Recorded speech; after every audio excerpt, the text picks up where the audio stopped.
Hi guys, in this lesson I will teach you how to drag 3D objects using the mouse. The scene is ready. Let's create physical layers for the ground and objects.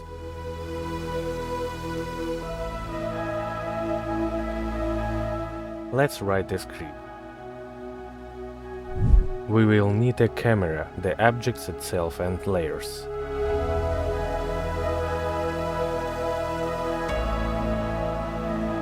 We will make a separate raycast method and write down the capture condition in the update.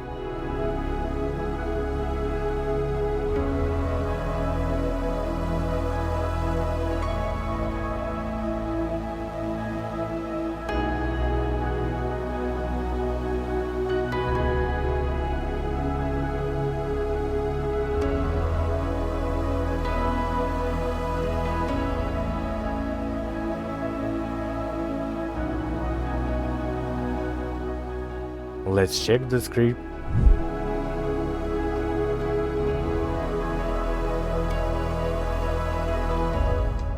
Everything works.